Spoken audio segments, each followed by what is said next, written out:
Asia সফরে আসছে নেইমারের দল ব্রাজিল। এশিয়ান টিমের বিপক্ষে খেলবে দুটি প্রীতি ম্যাচ। 2026 বিশ্বকাপের মূল পর্ব ইতিমধ্যে নিশ্চিত করেছে সেলেসাওরা। আসন্ন বিশ্বকাপের মূল পর্ব নিশ্চিত করলেও বিশ্বকাপ বাছাই পর্বের এখনো শেষ দুই ম্যাচ খেলতে হবে ব্রাজিলকে। সেপ্টেম্বরের উইন্ডোতে বাছাই পর্বের শেষ দুই ম্যাচে ব্রাজিল মুখোমুখি হবে চিলি ও বলিভিয়ার বিপক্ষে। যেহেতু আসন্ন বিশ্বকাপে টিকিট নিশ্চিত ব্রাজিলের, সেহেতু এবার 2026 বিশ্বকাপকে সামনে রেখে দল গোছানোর দিকে মনোযোগ দিচ্ছেন ব্রাজিল কোচ কার্লো আনচেলত্তি, যার লক্ষ্যে এবার এশিয়া সফরে আসছেন নেইমার জুনিয়ররা। আগামী অক্টোবরে এশিয়া সফরে দুটি প্রীতি ম্যাচ খেলবে পাঁচবারের বিশ্ব চ্যাম্পিয়নরা, যেখানে সেলেসাওদের প্রতিপক্ষ হিসেবে থাকবে দক্ষিণ কোরিয়া ও জাপান। গত 26 আগস্ট এক বিবৃতিতে ব্রাজিলিয়ান ফুটবল ফেডারেশন সিবিএফ জানিয়েছে, আগামী 10 অক্টোবর সিউলে দক্ষিণ কোরিয়ার বিপক্ষে খেলবে ব্রাজিল। 14 অক্টোবর টোকিওতে স্বাগতিক জাপানের বিপক্ষে দ্বিতীয় ম্যাচে মাঠে নামবে সেলেসাওরা। আগামী বছর অনুষ্ঠিত হতে যাওয়া বিশ্বকাপের আসরকে সামনে রেখে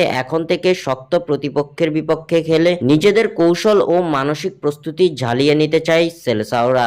এ প্রসঙ্গে ব্রাজিলিয়ান ফুটবল ফেডারেশনের জেনারেল কোঅর্ডিনেটর রদ্রিগো কাইতানো জানিয়েছেন, এশিয়া সফর শেষ করে নভেম্বরে আফ্রিকার শীর্ষ দেশগুলোর বিপক্ষে খেলবে ব্রাজিল। আগামী বছরের মার্চ ও জুনে শক্তিশালী ইউরোপীয় প্রতিপক্ষের মুখোমুখি হওয়ারও পরিকল্পনা রয়েছে তাদের। স্বাক্ষর থেকে সাদবিন ইসলাম।